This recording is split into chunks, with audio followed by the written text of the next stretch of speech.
Hello नमस्कार friends, हमारे channel में आपका स्वागत। हम आपको बहुत ही महत्वपूर्ण जानकारी देने वाले हैं अतिथि शिक्षकों के नियमितीकरण विभागीय परीक्षा को लेकर।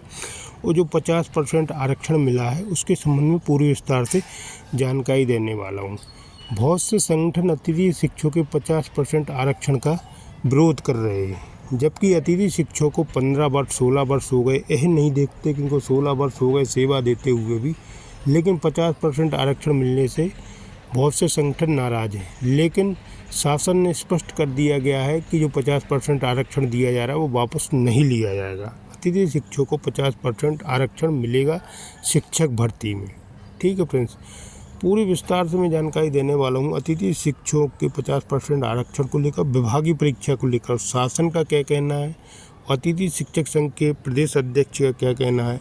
आप वीडियो में बने रहें, वीडियो पूरा देखें। वीडियो अच्छा लगे तो लाइक करें और चैनल को सब्सक्राइब जरूर कर लें ऐसी नई अपडेट पाने के लिए। सुनील से परिहार जी का क्या कहना है अतिथि शिक्षकों को लेकर। 40% अर्हतांक पात्रता पास में जिनके हैं, लेकिन वो पास नहीं है, ऐसे साथी कोर्ट के माध्यम से चयन परीक्षा देने के लिए हमने एक याचिका दायर की है। उस याचिका में अभी लगभग 90 लोगों की सूची तैयार है और उनके नाम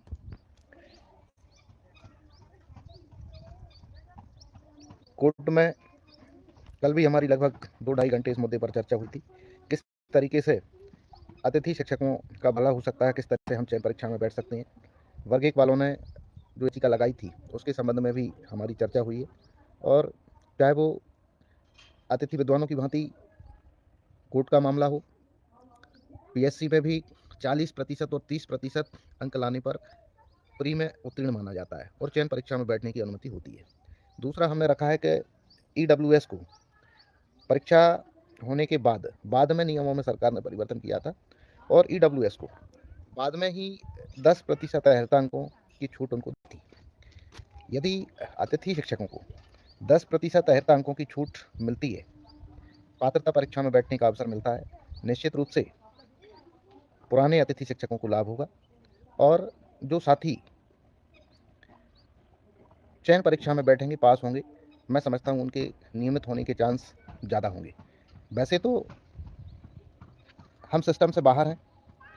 पात्रता परीक्षा में जिनके 50% और 60% अंक जिनके नहीं है, आज की तारीख में वो सब सिस्टम से बाहर हो चुके हैं, यानी इस भर्ती में हमको कुछ नहीं मिलने वाला। इसलिए हमने प्रयास किया है, हम शासन प्रशासन से भी किया है, ऐसा नहीं है कि हमने शासन प्रशासन से किया।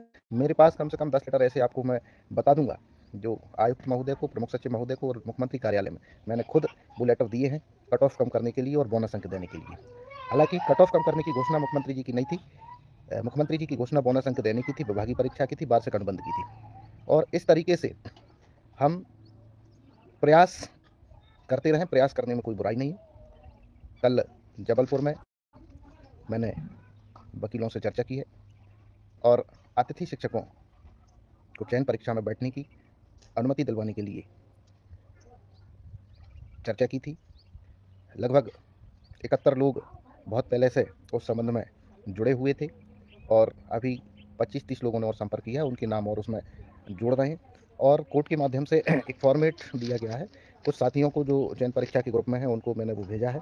वो हर हाल में आप 3-4 बजे तक प्रयास करें कि वो फॉर्मेट भर के आप उपलब्ध करवा दें, क्योंकि वो फॉर्मेट उसमें लगेगा। पहले हमारे दिमाग में ये था, खासकर मेरे दिमाग में ये था कि संगठन की तरफ से अपन याचिका लगा देंगे और अतिथि शिक्षकों को चयन परीक्षा में बैठने के अवसर अपन दिलवा देंगे। लेकिन वकीलों का सुझाव है, उन्होंने कहा कि इस केस को आप व्यक्तिगत रहने दो। व्यक्तिगत आदेश आता है, उसमें पूरी आपका नाम पता सब कुछ लिखा रहता है, वर्ग विषय लिखा रहता है, तो इसलिए आप उस चीज़ पर ध्यान ना दें। हमको अपना काम होना चाहिए। उसको व्यक्तिगत रूप से 90-95 लोगों की जो भी सूची है, आज शाम को हम ग्रुपों में भी प्रकाशित करेंगे।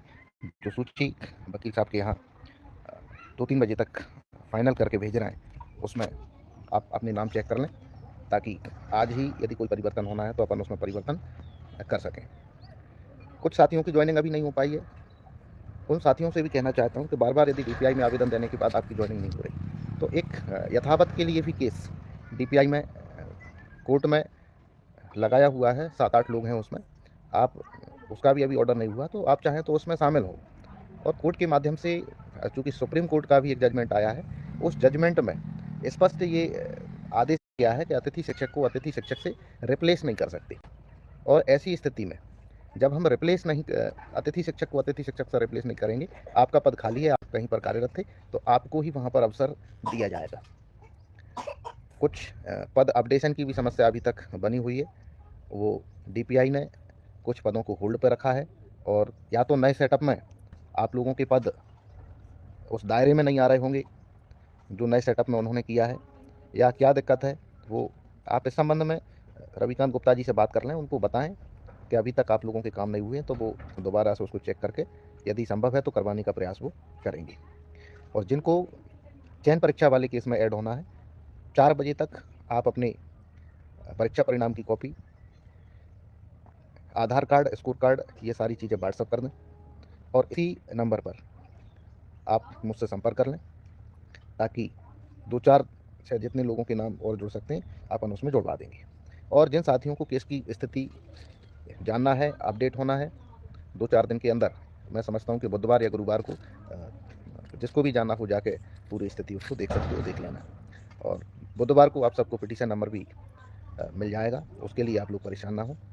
गुरुजियों की तरह जो केस हमारे साथियों ने पेंडिंग छोड़ दिया था, उसके पर भी हमने चर्चा की है, और वो क्यों अभी तक उसको आगे नहीं बढ़ा पाए, जबकि सबसे अच्छा केस वही था। उस पर भी हमने बोला है कि यदि आप एनओसी दिलवा दो तो उस केस को हम आगे बढ़ाने के लिए तैयार हैं, बढ़ा सकते हैं। अन्य साथी जो पुराने अनुभवी साथी हैं, आप प्रशिक्षित हैं, पात्रता परीक्षा पास नहीं है, आप लोगों को भी चिंता करने की ज़रूरत नहीं है। सरकार की घोषणा थी विभागीय परीक्षा की, वार्षिक अनुबंध की, एक नया कैडर बनाने की मांग भी हम कर रहे हैं। उसमें जो साथी कार्यरत हैं, एक क्राइटेरिया जो पूरा करते हैं, उनके साथ वार्षिक अनुबंध हो, 12 माह का सेवा काल हो, और उसी बीच में उनको शिक्षक मापदंड पूरा करने का अवसर गवर्नमेंट दे। उसके बाद उनकी विभागीय परीक्षा लेकर उनको नियमित कर दे। क्योंकि अभी हाल ही में व्यापम जो आपका ईएसवी की जो परीक्षा है वो होने जा रही है, तो हमारा मानना ये है कि जो अभी मिल सकता है उसके लिए भी हम अभी प्रयास करें। हम कट ऑफ कम करवा के बोनस अंक लेकर जो साथी हमारे सीधी भर्ती में यहाँ से लग सकते हैं उनके लिए यहाँ से प्रयास कर रहे हैं, और जो साथी यहाँ से नहीं लगेंगे उनके लिए विभागीय परीक्षा, वार्षिक अनुबंध के माध्यम से भी हम अपना काम करेंगे। आप सभी साथी संगठन के साथ रहें, संगठन का सहयोग करें। संगठन आपके हित में सदैव समर्पित रहा है, और अभी भी हम पूरी निष्ठा और ईमानदारी से आप लोगों के लिए काम कर रहे हैं। कुछ साथी हमारे जो अतिथि शिक्षकों के विरोधी हैं, उनके यहाँ जाते हैं, उनका सहयोग करते हैं, ये अच्छी बात नहीं है। आप लोग अतिथि शिक्षक कोटे से हैं, अतिथि शिक्षकों का जो विरोध करते हैं, ऐसे लोगों के पास जाने से कोई मतलब नहीं है। हम अपने लिए लड़ें, अपना भविष्य सुरक्षित करवाने के लिए लड़ें।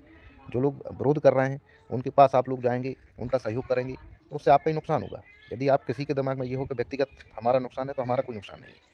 आप सभी अपना भविष्य कैसे सुरक्षित होगा आप सब भली भांति जानते हैं, इसलिए आपसे आग्रह है, संगठन के साथ रहें, संगठन का सहयोग करें। जिनको याचिका में जुड़ना है 4 बजे तक आपके डॉक्यूमेंट, नाम वगैरह भेज दें, हम जोड़ देंगे। फ़ोन नहीं उठाते, बिल्कुल सही बात है, तो इसमें कोई दो राय नहीं है। प्रति मिनट फ़ोन उठाना संभव नहीं होता और ना कभी होगा। उसके लिए यदि कोई दिक्कत है तो आप लिखित में व्हाट्सएप करें, लिखित में जो हम कह रहे हैं जुड़ना है तो उसमें भेज दें।